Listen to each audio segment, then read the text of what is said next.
Rate law, rate constant, rate of reaction, इन सब के बारे में हम काफ़ी डिटेल में पढ़ेंगे। इतना डिटेल में पढ़ेंगे कि तुम सारे क्वेश्चन आसान तरीके से हैंडल कर पाओगे।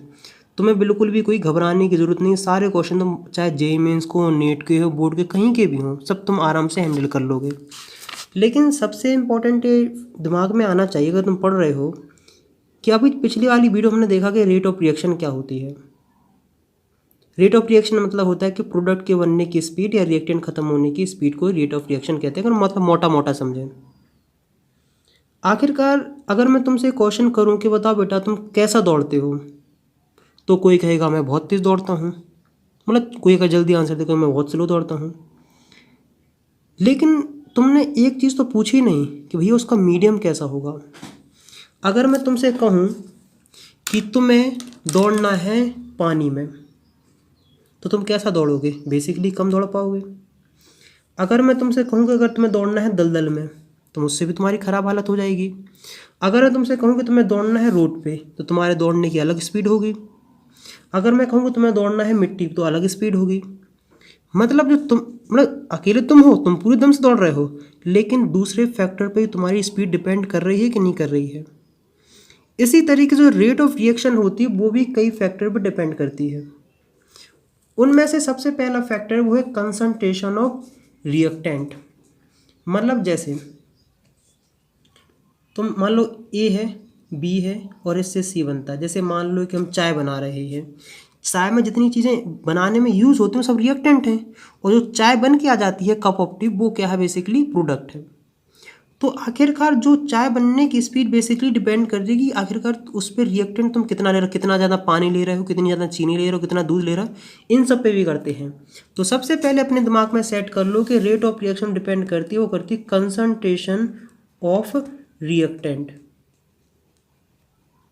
कि आखिरकार जो रिएक्टेंट ले रहे हैं उनकी कंसंट्रेशन कम है या ज़्यादा है। उन्हीं सब कुछ डिटेल में पढ़ेंगे, समझे कि नहीं समझे। लेकिन अगर मैं शॉर्ट में तुम्हें बताऊं कि जो रेट ऑफ रिएक्शन होती है वो डायरेक्टली प्रोपोर्शनल डिपेंड करती है कंसंट्रेशन ऑफ रिएक्टेंट पे, कि अगर रिएक्टेंट ज़्यादा है तो रेट ऑफ रिएक्शन ज़्यादा होगी, अगर रिएक्टेंट कम है तो रेट ऑफ रिएक्शन कम होगी। दूसरा सिस्टम है टेम्परेचर। जैसे मान लो तुम जब मौसम अच्छा होता है तो बहुत अच्छा दौड़ते हो। अगर मान लो कि अप्रैल मई का महीना है, बहुत तेज़ धूप है, तुम नहीं दौड़ पाओगे इतना अच्छा से। तो मतलब क्या है कि ऐसी ही जो रिएक्शन होती है वो भी टेम्परेचर पे डिपेंड करती है। तो क्या कर लो कि टेम्परेचर पे किस तरीके से डिपेंड करती है। को 10 डिग्री का राइज होती है, रिएक्शन डबल होने लगती है, अपन सब पढ़ेंगे, घबराना नहीं है, सब पढ़ेंगे। लेकिन अपने एक क्या देख लेते हैं कि डिपेंड करती है टेम्परेचर पे।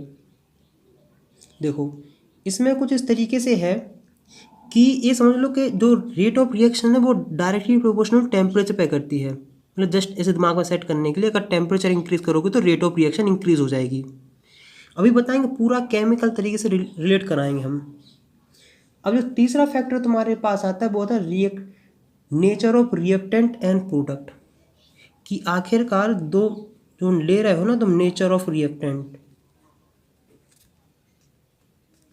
मतलब तुम किस टाइप का रिएक्टेंट ले रहे हो, मतलब कौन कौन सी रिएक्टेंट ले रहे हो उस पर डिपेंड करती है। जैसे अगर मान लो तुम यहाँ दूध है और यहाँ चीनी है, मतलब नमक है, इनको जल्दी डिसॉल्व करा लोगे, मतलब रिएक्शन से समझ लो कि रिएक्शन हो गई। अगर मान लो ये पानी है और ये आयरन की रॉड है, तो रेट ऑफ रिएक्शन स्लो होगी कि नहीं होगी। मतलब बेसिकली देखो इन सब के बारे में फुल डिटेल में बात करेंगे, जस्ट इतने यहाँ इंट्रोडक्शन दिया जा रहा है। अब एक जो चौथा फैक्टर जिसे बोलते हैं कैटलिस्ट, कैटलिस्ट के बारे में हम लोग काफ़ी डिटेल में समझेंगे। अब जस्ट सुन लो कि कैटलिस्ट क्या होता है। इतना सोच लो कि एक प्रकार का एलिमेंट होता है, एक प्रकार का केमिकल होता है जो रिएक्शन की स्पीड को बढ़ा देता है। कुछ ऐसे भी होते हैं जो घटा देते हैं, सबके बारे में पढ़ेंगे। और पांचवा जो फैक्टर है वो है सरफेस एरिया। सरफेस एरिया कि जो रिएक्टेंट का जहाँ रिएक्शन हो रही है उसके सरफेस एरिया पे डिपेंड करता है। जैसे देखो, जैसे मान लो कि अगर मान लो लकड़ी है तुम्हारे पास, ये मान लो लकड़ी का टुकड़ा हुआ है, इसे तुम जलाओगे तो इसके जलने की स्पीड ज़्यादा नहीं होगी। जबकि अगर तुम इसी का क्या करो, बुरादा बना दो और फिर अगर मान लो बुरादा बन गया, सरफेस एरिया से बढ़ जाएगा ना, फिर आग लगा देना, रिएक्शन बहुत जल्दी हो जाएगी। तो क्या है, सरफेस एरिया। और छठवां है वो है रेडिएशन। रेडिएशन जस्ट ना समझ लो कि सनलाइट, मतलब बेसिकली कि कुछ रिएक्शन होती हैं कि रेडिएशन की प्रेजेंस में अलग तरीके से बिहेव करती हैं, बिना अब्सेंस ऑफ रेडिएशन में अलग तरीके से बिहेव करती है। इन सब के बारे में हम लोग डिटेल में बात करेंगे। तो बेसिकली यहाँ रेडिएशन में एनर्जी बोलते हैं एच न्यू, मतलब ये फोटोन की एनर्जी होती है। इन सबको डिटेल में बात करेंगे, बिल्कुल घबराने की ज़रूरत नहीं है। तो मुझे उम्मीद है कि यहाँ तक तुम्हें काफ़ी हद तक समझ में आ गया होगा। अब हम बात करने वाले हैं किसके ऊपर, देखो मतलब कुछ रिएक्शन होती हैं जो मतलब प्रेजेंस ऑफ रेडिएशन में ज़्यादा मतलब जल्दी मतलब उनकी रेट ऑफ रिएक्शन इंक्रीज हो जाती है कब, रेडिएशन मतलब जब रेडिएशन पड़ती है। देखो इसमें से सबसे पहला फैक्टर डालो, वो डालो dependency of rate of reaction on concentration, कि आखिरकार कोई भी reaction rate of reaction concentration पे किस तरीके से डिपेंड करती है, कंसंट्रेशन। या फिर यहाँ लिख लो रेट लॉ एक्सप्रेशन, क्या कर लो, रेट लॉ एक्सप्रेशंस। अगर यहाँ तक कोई बात समझ में नहीं आई तो कोई बड़ी बात नहीं है, लेकिन यहाँ के बाद हर बात समझ में आनी चाहिए क्योंकि बहुत इंपॉर्टेंट है। समझे कि नहीं समझे। अब देखो ये रही dependency of reaction rates on concentration, या बोलते हैं रेट लॉ एक्सप्रेशन। इसको अपन समझेंगे बढ़िया देसी तरीके से। देखो किस तरीके समझना है, जैसे मान लो कि तुम हो, तुम्हें बहुत ज़ोर से भूख लगी हुई है। क्या लगी है, बहुत ज़ोर से भूख लगी है। और जैसे तुम्हारे सामने खाना आता है तो स्टार्टिंग में तुम्हारी स्पीड बहुत तेज़ होती है खाना खाने की। जैसे जैसे इस खाना मतलब जैसे जैसे जैसे टाइम निकल जाता है, पेट भरता जाता है ना, वैसे वैसे खाने की स्पीड कम होती जाती है। इसी तरीके से हम क्या देखते हैं कि देखो सुनो, जैसे मान लो जस्ट हम रिएक्शन स्टार्ट कर रहे हैं। देखो सुनो, जस्ट समझना। देखो हम एक तो बेसिकली जानते हैं कि जो केमिकल रिएक्शन होती है इसमें क्या होता है, रिएक्टेंट प्रोडक्ट में चेंज होता है। और स्टार्टिंग में जो प्रोडक्ट होता है उसकी कंसंट्रेशन क्या होती है, मैक्सिमम होती है। जैसे जैसे रिएक्शन बढ़ती जाती है वैसे वैसे प्रोडक्ट की कंसंट्रेशन घटती जाती है।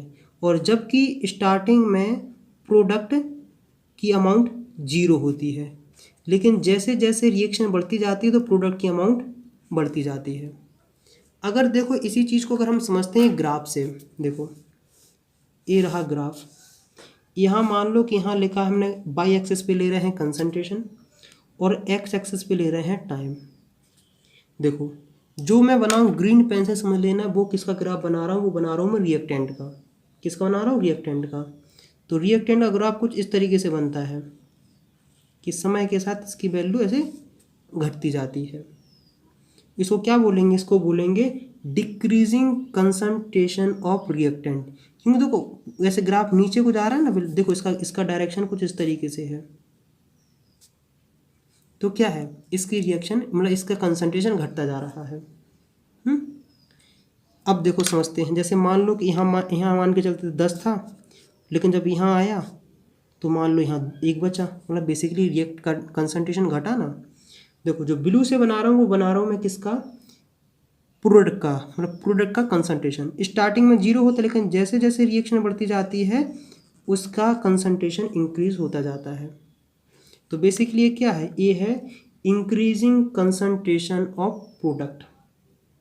ये रहा दोनों ग्राफ। क्या समझे।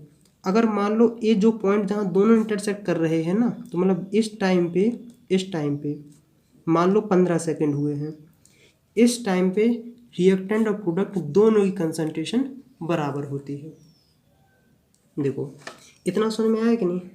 अगर तुम इस ग्राफ में ऑब्जर्व करना, देखो ऑब्जर्व करो, जैसे मान लो जब टाइम टी की वैल्यू 0 थी, क्या थी, जब 0 थी, और इस समय सिर्फ जब मतलब जब रिएक्टेंट है तो मतलब बेसिकली रिएक्शन स्टार्ट ही नहीं होती है। और उस समय देखो तुम देखोगे कि प्रोडक्ट की वैल्यू 0 होती है। जैसे जैसे देखना जैसे जैसे टाइम बढ़ता है, मतलब जैसे जैसे रिएक्शन बढ़ती जाती है प्रोडक्ट की अमाउंट तो घटती जाती है रिएक्टेंट की अमाउंट घटती जाती है, जबकि प्रोडक्ट की अमाउंट बढ़ती जाती है। अब देखो, अब हम क्या करते हैं, जस्ट यहाँ से निकालते रेट ऑफ रिएक्शन के बारे में स्टार्टिंग करते हैं।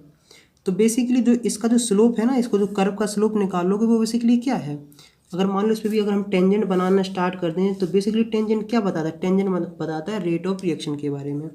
हम क्या देखते हैं कि स्टार्टिंग में रेट ऑफ रिएक्शन ज़्यादा होती है, जैसे जैसे टाइम निकलता जाता है वैसे वैसे रेट ऑफ रिएक्शन घटती जाती है। तो इस बात से हम क्या कह सकते हैं कि जो रेट ऑफ रिएक्शन होती है वो directly proportional to the concentration of reactant होती है।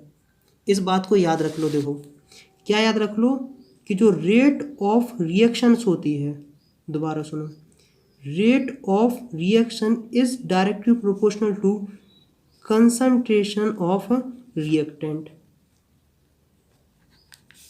इस बात को अपने दिमाग में सेट कर लो। अब देखो इसी चीज़ को समझते हैं हम मतलब केमिस्ट्री के तरीके से। जैसे मान लो अपने पास वुड है और अगर मान लो लकड़ी को जला रहे तो एक प्रकार की केमिकल रिएक्शन ही तो है, उससे मान लो CO2 बन रहा है, डस्ट बन रही है, अपन को उससे मतलब नहीं है, एक प्रकार की रिएक्शन है और ऑक्सीजन के प्रेजेंस में इसकी रिएक्शंस होती है। देखो इस बात से हमने क्या देखा है कि अगर तुम्हें रिएक्शन की कंसंट्रेशन अगर इंक्रीज करनी है तो तुम्हें अगर मान लो रेट ऑफ रिएक्शन अगर तुम्हें इंक्रीज करनी है तो तुम्हें क्या करना चाहिए, तुम्हें रिएक्टेंट की कंसंट्रेशन इंक्रीज करनी चाहिए। चाहे तुम एक कोई इंक्रीज कर दो या फिर जितने भी रिएक्टेंट उन सबकी कंसंट्रेशन इंक्रीज कर दो, लेकिन तुम्हें इंक्रीज करनी पड़ेगी। जैसे देखो, जैसे मान लो अपने पास लकड़ी है, ऑक्सीजन के प्रेजेंस में रिएक्शन होती है बर्निंग, तो CO2 बनती है। अगर मान लो कि अभी अपने पास है 20% ऑक्सीजन, तो 20% ऑक्सीजन में ये रेट ऑफ इसकी मतलब जलने की जो स्पीड होगी ना वो कम होगी। अगर हम क्या करें कि हमारे पास वही लकड़ी है, वही सब कुछ है और हम कर दें 100% ऑक्सीजन, मान लो ऐसे हमने कोई कंटेनर लिया और इसमें हाँ अगर हमने लिया उसमें सिर्फ 100% ऑक्सीजन है, मतलब ऐसी जगह जहाँ सिर्फ 100% ऑक्सीजन और फिर यहाँ आप जलाएंगे, देखना इसके कंपैरिजन में इसके जलने की स्पीड ज़्यादा होगी। जलने की स्पीड मतलब ज़्यादा होने का मतलब है था कि अगर 1 सेकंड में 10 ग्राम खर्च हो रहा है ना, तो मान लो कि ये 1 सेकंड में 50 ग्राम खत्म हो जाएगा। रेट ऑफ रिएक्शन बेसिकली क्या है, प्रोडक्ट का कितनी स्पीड से कोई प्रोडक्ट खत्म हो रहा है कि कोई प्रोडक्ट रिएक्टेंट में चेंज हो रहा है। तो मुझे उम्मीद है कि समझ में आ गया होगा। अब देखो बेसिकली हम लोग अगर अभी तुम्हारे दिमाग में आ रहा होगा हम बेसिकली किस किस की बात कर रहे हैं, सॉलिड की कर रहे हैं, लिक्विड की कर रहे हैं। अगर मान लो गैस वाले केसेस में आ जाए तो बेसिकली जो गैस फेस होता है ना, गैस फेस, इसमें जो इम्पोर्टेंट होता है वो होता है प्रेशर। क्या होता है, प्रेशर। या फिर हम कह सकते हैं जैसे मान लो O2 ले रहे हैं तो O2 का प्रेशर या फिर O2 या पार्शियल प्रेशर ऑफ ऑक्सीजन। तो इसमें बेसिकली क्या है कि अगर जब गैस फेस हो उसमें तुम्हें क्या इंक्रीज करना चाहिए, अगर तुम उसमें प्रेशर इंक्रीज करोगे रिएक्टेंट का तो रेट ऑफ रिएक्शन इंक्रीज हो जाएगी। तो हम क्या कह सकते हैं, in gas phase rate of reaction is directly proportional to pressure of reactant. Pressure of reactants मतलब कोई भी जो जितने भी तुम रिएक्टेंट ले रहे हो उनमें से किसी का भी एक अगर कंसंट्रेशन इंक्रीज कर दोगे तो कोई भी रिएक्टेंट का, तो उसका रेट ऑफ रिएक्शन इंक्रीज हो जाएगा। क्योंकि देखो जब तुम क्या करते हो, प्रेशर इंक्रीज करते हो, प्रेशर इंक्रीज करते हो तो number of molecules per unit volume increase हो जाते हैं, जिसकी वजह से रेट ऑफ रिएक्शन इंक्रीज हो जाती है।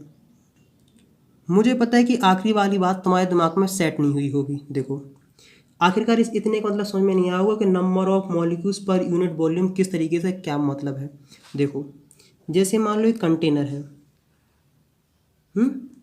एक कंटेनर है, इसका हम वॉल्यूम मान लेते हैं 8, इसके अंदर मान लो इतने हम मान के चलते हैं, कितने हैं, 20 मॉलिक्यूल्स हैं। प्रेस अगर मान लो इसमें अगर हम हवा भर रहे हैं तो इतना तो हवा भरने से इसका प्रेशर इंक्रीज हो जाएगा। मतलब टायर में जो होता है ना, तुम हवा भरते हो तुम ये कहते हो कि नहीं यार प्रेशर ज़्यादा हो गया टायर में। अगर मान लो तुमने हवा भरा तो उसमें बेसिकली क्या किया, इसमें नंबर ऑफ मॉलिक्यूल्स इंक्रीज कर दिए। तो अब कितना हो जाएंगे, अब हो जाएंगे मान लो हमने कर दिया 100 मॉलिक्यूल्स, तो अगर मान लो पहले केस में निकालोगे तो इतना आ रहा था number of molecules per unit volume, और इसमें कितना आ रहा है 100/80, 50/25/2, 12.5। मतलब बेसिकली प्रेशर इंक्रीज करोगे ना तो ये rate number of molecules per unit volume increase हो जाएगा। समझे कि नहीं समझे? इसकी थ्योरी हम लोग बाद में पढ़ाएंगे, कॉलिजन वॉल्यूशन से बहुत रिलेटेड है, आगे हम लोग सब कुछ पढ़ेंगे। अगर यहाँ तक कोई दिक्कत कोई समस्या रही हो तो एक बार वीडियो रिवर्स करके देख लो। देखो अब कहानी सुनते हैं आगे की, जो है लॉ ऑफ मास एक्शन। उससे पहले आखिरकार हम बात करते हैं कि आखिरकार तुम्हें कई बार सुनने को मिला हुआ एक्टिव मास, एक्टिव मास के बारे में तुम्हें सुनने को मिला होगा। और अगर तुमने कभी पढ़ा हो, तुमने सुना होगा रेट लॉ। तुम्हें दो प्रकार के यहाँ लॉ पढ़ने को मिलेंगे, एक मिलेगा लॉ ऑफ मास एक्शन और एक मिलेगा रेट लॉ एक्सप्रेशन। दोनों के बारे में हम काफ़ी डिटेल में बात करेंगे, लेकिन सबसे पहले अगर हम देख लेते हैं कि लॉ ऑफ मास एक्शन क्या कहता है। देखो बेसिकली अगर मैं तुम्हें बताऊं कि लॉ ऑफ मास एक्शन एक प्रकार का रिलेशन है, मतलब कौन सा, क्वांटिटेटिव, मतलब क्वांटिटी में बात करें जिस पे करें, quantitative relation between rate of reaction and molar concentration of reactant. मान लो जो तुम्हारे पास रिएक्टेंट थे A+B = C, मतलब जो रिएक्शन हो रही उसकी स्पीड पे और जो रिएक्टेंट है उनकी मोलर कंसंट्रेशन पे के बीच का जो रिलेशन एस्टैब्लिश करे उसको कहते हैं लॉ ऑफ मास एक्शन। देखो ये रही अपने पास सस्ती सी सिंपल सी सस्ती definition, at a given temperature, मतलब टेम्परेचर कांस्टेंट होना चाहिए। टेम्परेचर बदलोगे कहानी बदलनी स्टार्ट हो जाएगी। The rate of chemical reaction is directly proportional to the product of molar concentration of reactant. देखो आधी चीज़ तो मैं समझ में आई होगी, लेकिन जैसे ही मैंने यहाँ प्रोडक्ट बोल दिया होगा वैसे ही तुम्हें मतलब आधे तो तोड़ गए होंगे। घबराओ नहीं, बताएंगे। लेकिन उससे पहले बता दें कि जो मोलर कंसंट्रेशन होता है ना, मोलर कंसंट्रेशन बोलो या फिर बोलो मोलरिटी, क्योंकि मोलरिटी बच्चा ज़्यादा सुना सुना लगता है, कंसंट्रेशन या मोलरिटी, या फिर देखो मोलर कंसंट्रेशन को ही हम बोलते हैं एक्टिव मास। इस बात को याद रखना। अगर तुमसे बेसिकली क्या कहे कि कोई पूछे कि आखिरकार एक्टिव मास किसे बोलते हैं, तुम कहना molar concentration of reactant is known as active mass. और मोलर कंसंट्रेशन बेसिकली क्या है, मोलरिटी है। और मोलरिटी बेसिकली क्या होता है, number of moles of solute upon volume of solution. अगर सॉल्यूशन का हल्का फुल्का थोड़ा याद हो, नहीं याद है तो कोई बात नहीं। तो लेकिन ये तुम्हें लॉ ऑफ मास एक्शन याद होना चाहिए कि आखिरकार एट गिवन टेम्परेचर पे जो रेट ऑफ रिएक्शन होती है किसी भी जो रेट ऑफ रिएक्शन होती है केमिकल रिएक्शन की, वो डायरेक्टली प्रोपोर्शनल डिपेंड करती है किस पे, molar product of molar concentration of reactant. जैसे देखो मान के चलते हैं कि हमारे पास A रिएक्टेंट है और B रिएक्टेंट है, ये दोनों मिलके बनाते हैं 2AB बनाते, मतलब मतलब AB एक प्रोडक्ट है और A एंड B रिएक्टेंट है। तो अगर हम तुमसे कहें कि इसको क्या लिखो, इसको लिखो इसके अकॉर्डिंग, तो हम कहेंगे rate of chemical reaction is directly proportional to molar concentration. Molar concentration जानते तो स्क्वायर ब्रैकेट में लिखते हैं, molar concentration of A upon molar concentration of B। जैसे मान के चलते हैं कि इसकी इनिशियली कंसंट्रेशन हम मान के चलते हैं कि हमने मान लिया कि मोलर कंसंट्रेशन 15 है, 10 है, इसकी मान लो 15 हो जाएगी। तो बेसिकली रेट हम कैसे लिखेंगे, जस्ट इतना समझाया तक तो हल्का फुल्का फील हो, इस तरीके से लिखेंगे कि नहीं लिखेंगे, जस्ट बताने के लिए। आगे बहुत कुछ कहानी, आखिरकार 12th क्लास में बहुत कुछ पढ़ने को मिलेगा। अब तुम क्या जानते हो कि जब भी हम इस प्रोपोर्शनलिटी का साइन हटाते हैं, तो जब भी तुम प्रोपोर्शनलिटी का साइन हटाओगे एक कांस्टेंट आ जाएगा, और उस कांस्टेंट को बोलते हैं क्या, प्रोपोर्शनलिटी कांस्टेंट, या फिर बोलते हैं कांस्टेंट ऑफ प्रोपोर्शनलिटी, ये B। तो इसको बेसिकली क्या बोलते हैं, इसको बोलते हैं कांस्टेंट ऑफ प्रोपोर्शनलिटी, क्योंकि आखिरकार हमने प्रोपोर्शनलिटी का साइन हटाया है और उसके हटने के बाद ये साइन आया तो इसलिए नाम रखेगा constant of proportionality, proportionality constant. और इसी को एक सुंदर सा नाम दे दिया गया जिसका नाम रखा गया, क्या दिया गया, रेट कांस्टेंट। मतलब इसी को हम लोग बोलते हैं रेट कांस्टेंट। तो बेसिकली रेट कांस्टेंट क्या है, ये जो के है ना, ये इसी के को बोलते हैं रेट कांस्टेंट। और चाहे प्रोपोर्शनलिटी कांस्टेंट बोलो या रेट कांस्टेंट बोलो, इसकी वैल्यू डिपेंड करती है कि जो रिएक्शन की सिचुएशन पे, ना कि रिएक्टेंट पे। अभी बताएंगे, सब कुछ बताएंगे। तो हमने बेसिकली इतनी सिंपल सी बात जान ली है। और आगे बढ़ने से पहले एक बात और बता दें कि इसी रेट कांस्टेंट को कई जगह तुम्हें पढ़ने को मिलेगा, कई किताबों में वेलोसिटी कांस्टेंट। क्योंकि रेट बेसिकली क्या, वेलोसिटी से तो रिलेटेड है रेट कांस्टेंट। मतलब इतने बेसिकली तुम्हें बताए जाते हैं। और एक काफ़ी इम्पोर्टेंट फैक्टर है और बहुत कुछ रिएक्शन के बारे में इंफॉर्मेशन प्रोवाइड करता है। वैसे एक बात बता दूं कि मुझे कॉन्सेप्ट बहुत बेहुदा सा लगता है, लेकिन फिर भी किताबों में लिखा रहता है तो पढ़ा देते हैं कि आखिरकार रेट ऑफ कांस्टेंट क्या कहलाता है। तो बेसिकली ऐसे करेंगे कि rate of reaction is equal to k molar concentration of reactant 1 और molar concentration of reactant second वाले की 1। तो बेसिकली क्या कहते हैं कि rate of reaction is equal to k. मतलब जो रेट कांस्टेंट होता है वो रेट ऑफ रिएक्शन के बराबर होता है। कब बराबर होता है, जब रिएक्टेंट की मोलर कंसंट्रेशन 1 हो। बेसिकली इतना मतलब है, लेकिन मुझे इसमें कोई इंटरेस्ट नहीं आता था, कुछ नहीं, मतलब सीधे हाथ से कान पकड़ता है, उल्टे हाथ से कान पकड़ो, बात तो एक ही है ना। देखो समझते हैं कि नहीं, मतलब देखो मुझे इतना समझाना था कि जो बेसिकली अपने पास लॉ कह रहा है वो कहता है कि रेट इज इक्वल टू के ए और बी। ए क्या है, ए है मोलर कंसंट्रेशन ऑफ रिएक्टेंट 1 और ये है मोलर कंसंट्रेशन ऑफ रिएक्टेंट 2। अब देखो, और ये क्या होता है, इसी को बोलते हैं प्रोपोर्शनलिटी कांस्टेंट या फिर कांस्टेंट ऑफ प्रोपोर्शनलिटी, या फिर बोलते हैं रेट कांस्टेंट, या फिर बोलते हैं वेलोसिटी कांस्टेंट। ये काफ़ी इंपॉर्टेंट फैक्टर है। क्या है, काफ़ी इंपॉर्टेंट फैक्टर, इसी के बारे में हम लोग बात करने वाले हैं।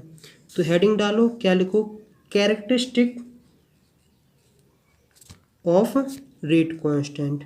कि आखिरकार रेट कांस्टेंट क्या क्या इंफॉर्मेशन तुम्हें प्रोवाइड करता है, समझे कि नहीं समझे। देखो पहली इंपॉर्टेंट बात कि rate constant is a measure of rate of reaction. क्या लिखो, rate constant is a measure of the rate of reaction. मतलब कि अगर के की वैल्यू ज़्यादा होगी, अगर के की वैल्यू ज़्यादा होगी तो रिएक्शन फास्ट होगी। रिएक्शन फास्ट होने का मतलब क्या, कि रेट ऑफ रिएक्शन ज़्यादा होगी। अगर के की वैल्यू कम है तो इसका मतलब क्या है कि रिएक्शन स्लो होगी। रिएक्शन स्लो होने का मतलब होता है कि रेट ऑफ रिएक्शन कम होगी। समझे कि नहीं समझे। तो पहली इंपॉर्टेंट बात। दूसरी इंपॉर्टेंट बात कि अलग अलग रिएक्शन के लिए के की वैल्यू अलग अलग होती है। लिख लो, different reactions have different value of K. अगर रिएक्शन डिफरेंट है तो देन के की वैल्यू भी डिफरेंट ही होगी। और अगर टेम्परेचर अलग हो तो सेम ही रिएक्शन में, अभी बताएं क्या होता है। देखो तीसरा important point, eight a fixed temperature the value of K is constant इस कैरेक्टरिस्टिक ऑफ रिएक्शन। देखो इसका मतलब ये है कि अगर तुम टेम्परेचर की वैल्यू चेंज करोगे तो के की वैल्यू चेंज हो जाएगी। जैसे देखो मान के चलते हैं कि हमने बनाया a plus b is equal to a b. मान लो कि यहाँ 300 केल्विन टेम्परेचर है और यहाँ के की वैल्यू हम मान के चलते हैं आ रही है 15। अगर मान लो हमने कहा a प्लस बी से ए बी बना है, टेम्परेचर हो गया 400 केल्विन, तो इस के की वैल्यू भी चेंज हो जाएगी। समझे कि नहीं समझे? मान के चलते हैं कि हमने मान लिया कि इसकी वैल्यू हो गई है 25, मतलब इसकी वैल्यू में भी चेंजेस देखने को मिलेंगे। देखो रिएक्शन दोनों एक ही हैं। क्या है ये? जैसे मान के चलते हैं कि ऐसे समझ में H2 प्लस O2 H2O दे रहा है, वैसे इतना टेम्परेचर, अब टेम्परेचर सोलह इतना टेम्परेचर, और फिर अगर मान लो टेम्परेचर दूसरा हुआ तो इन दोनों जगह के की वैल्यू अलग अलग तुम्हें देखने को मिलेगी। समझे कि नहीं समझे? देखो तो यहाँ क्या लिखो, at a fixed temperature the value of K is constant and is characteristic of the reaction, however it changes with temperature. अब देखो हम बात करते हैं चौथे पॉइंट के ऊपर। एक बात याद रखना कि जो प्रोपोर्शनलिटी कांस्टेंट होते हैं ना, वो इन मतलब जो वैल्यू उसमें यूज़ हो रही है उन पर डिपेंड नहीं करता है। देखो तो हम क्या लिख सकते हैं कि rate constant is independent of concentration. क्या लिख लो कि रेट कांस्टेंट मतलब बेसिकली स्मॉल के इज इंडिपेंडेंट ऑफ कंसंट्रेशन। तो मुझे उम्मीद है कि यहाँ तो तुम्हें हल्की फुल्की सस्ती फुल्की बातें याद समझ में आ गई होंगी। लेकिन कई एग्ज़ामों में क्या होता है कि डिफरेंस पूछ लेते हैं किसके बीच में, रेट ऑफ रिएक्शन में एंड रेट कांस्टेंट में। लेकिन आगे बढ़ने से पहले मैं एक बात क्लियर कर दूं कि रेट इज इक्वल टू होता है k molar concentration of reactant a molar concentration of reaction b और डेट डेट डैश। देखो ए है क्या, रेट ऑफ रिएक्शन, जो वैल्यू यहाँ आए, जो वैल्यू मतलब इस पूरी की ओवरऑल आए वो होता है रेट ऑफ रिएक्शन, और जबकि जो के है ये है क्या, रेट कांस्टेंट। देखो तो पहला डिफरेंस लिखो कि रेट ऑफ रिएक्शन में it is the speed with which reactant are converted into product. लिखो it is the speed with which reactant are converted into product. और जबकि रेट कांस्टेंट में तुम्हें क्या लिखना है, रेट कांस्टेंट में लिखना है कि it is the proportionality constant in rate law. क्या लिखना है, it is the proportionality constant in the rate law and is defined as the rate of reaction when concentration of reactant is unity. मतलब k की value rate of reaction के बराबर कब होगी, जब, सिर्फ जब रिएक्टेंट, जितने भी रिएक्टेंट ले रहे हैं उनकी मोलर कंसंट्रेशन 1 होगी, मतलब यूनिटी होगी। इतनी बात हो गई है। अब दूसरी बात देखो, जो रेट ऑफ रिएक्शन होती है वो इनिशियल कंसंट्रेशन ऑफ रिएक्टेंट पे डिपेंड करती है। मतलब देखो रेट ऑफ रिएक्शन डिपेंड करती है किस पे, कंसंट्रेशन ऑफ रिएक्टेंट पर, जबकि rate constant is independent of the initial concentration of reactant. मतलब रेट कांस्टेंट की वैल्यू रिएक्टेंट की कंसंट्रेशन पे डिपेंड नहीं करती है। देखो अब तीसरी इंपॉर्टेंट बात है कि जो रेट ऑफ रिएक्शन होती है ना, उसकी हमेशा तुम्हें यूनिट देखने को मिलेगी मोल पर लीटर पर टाइम। क्या बेसिकली रेट क्या होती है, रेट होती है मोलर कंसंट्रेशन और upon time, molar concentration upon time. तो मोलर कंसंट्रेशन की यूनिट ए रहती है और टाइम की यूनिट ए रहती है, पर यूनिट टाइम की।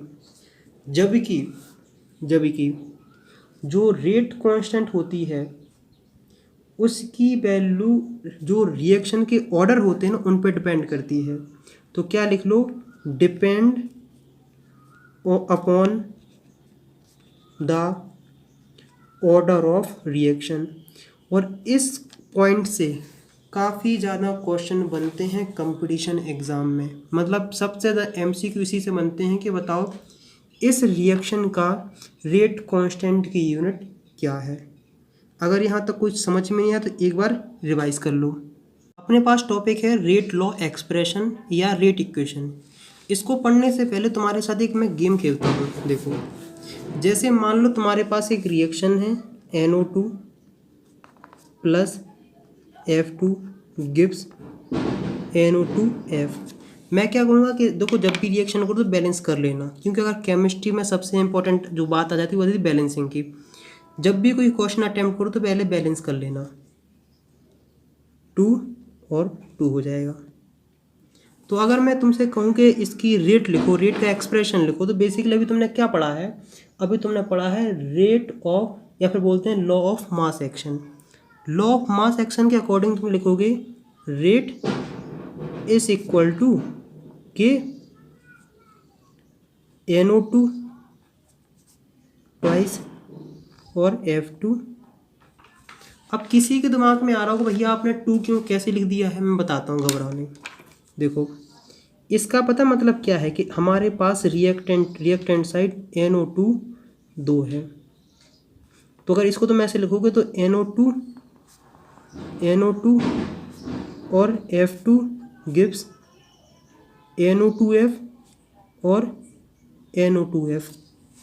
अब मैं कहूँगा अब लिखो लॉ ऑफ मास एक्शन के अकॉर्डिंग रेट का फॉर्मूला।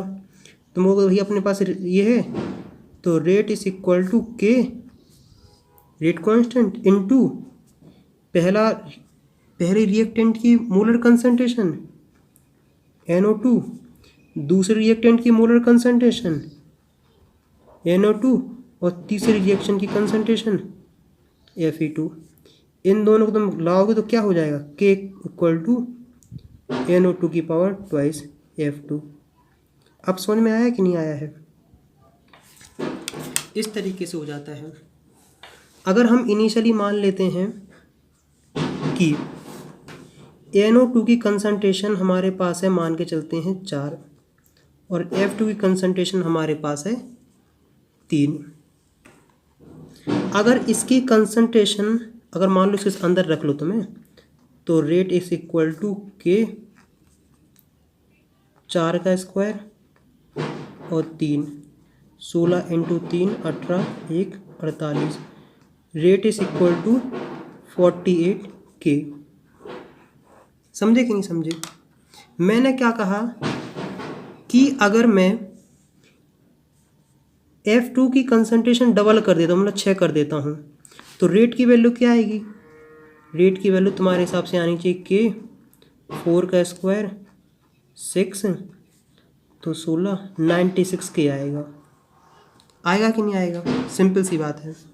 अगर मैं कहूँगा अगर मैं इसकी कंसंट्रेशन क्या कर देता हूँ, हाफ कर देता हूँ, तो मतलब 2 हो जाएगी। तो रेट की वैल्यू क्या आएगी?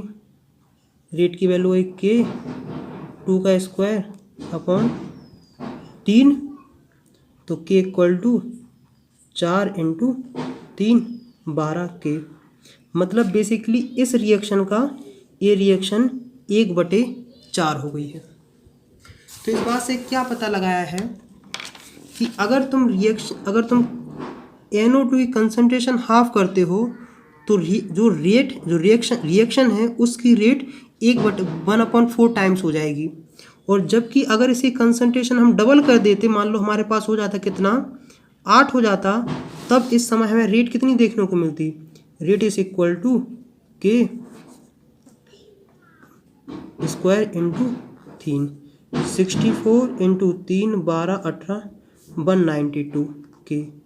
तो बेसिकली हमने क्या देखा है कि इस रिएक्शन के 4 गुना टाइम्स। सिंपल सी बात समझ में आ रही थी कि नहीं आ रही थी? लेकिन रियलिटी में ऐसा होता ही नहीं है। रियलिटी में ऐसा होता ही नहीं है। क्यों? क्योंकि अगर मान के चलते हैं इसकी कंसंट्रेशन तुम अगर मतलब NO2 की अगर कंसंट्रेशन तुम डबल करोगे तो तब जाके इस जो रेट है ना रिएक्शन की वो होगी कितनी? Double, 16 96K।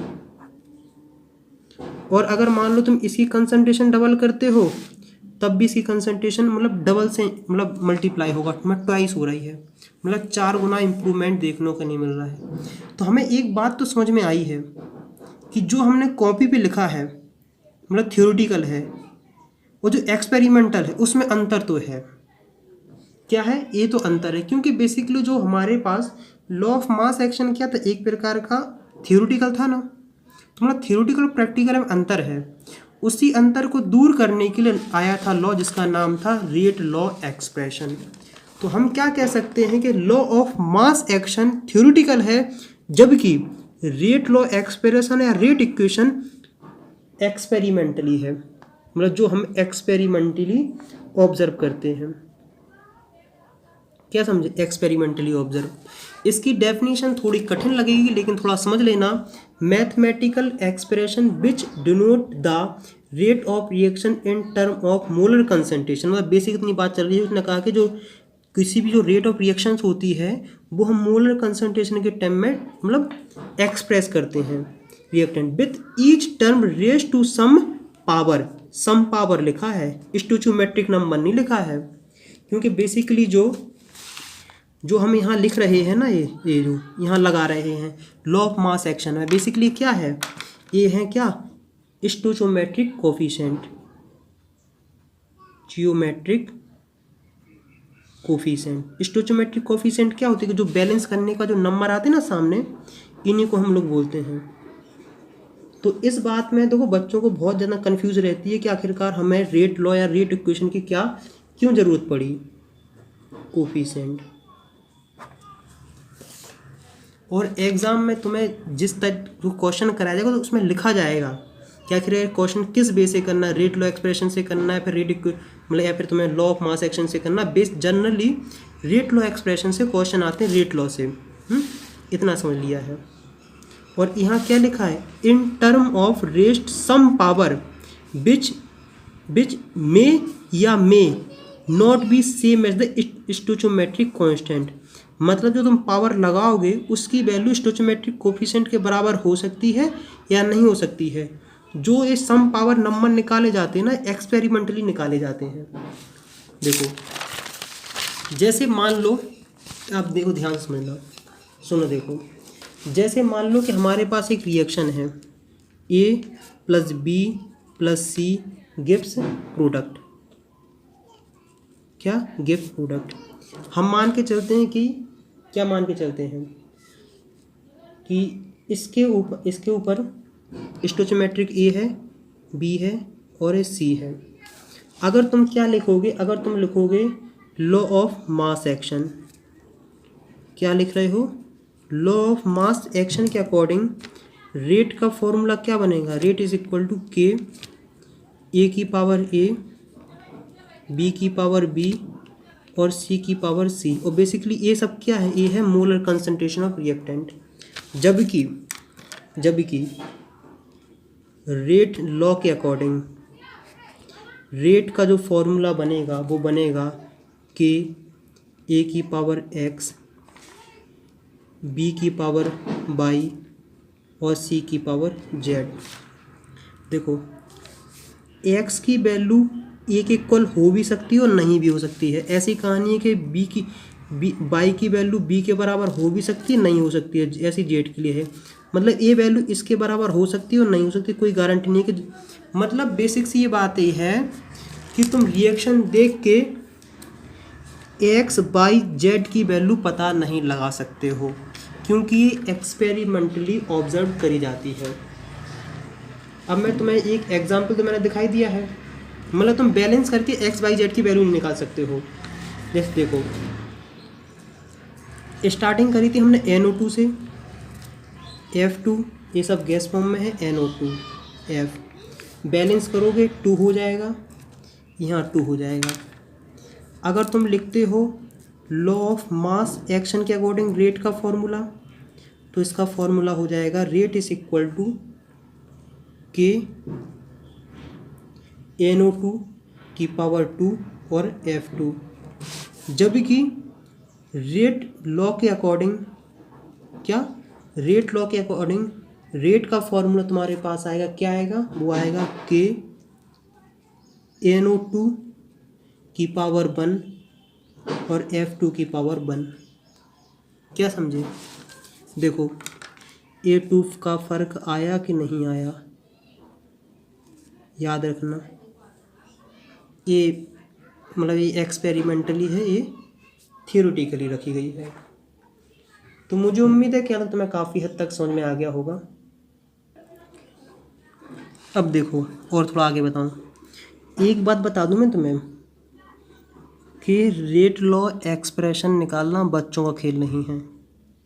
याद रखना इस बात में कि तुम अगर डायरेक्ट इक्वेशन देखोगे तुम लगा डालोगे, नहीं कर पाओगे। ये एक्सपेरिमेंटली हो और इस निकालने को ऐसा भी नहीं कि अपने पास कोई फॉर्मूला होगा। एक्सपेरिमेंटली जो वैल्यू आएगी अपन को भी यूज़ करनी पड़ेगी।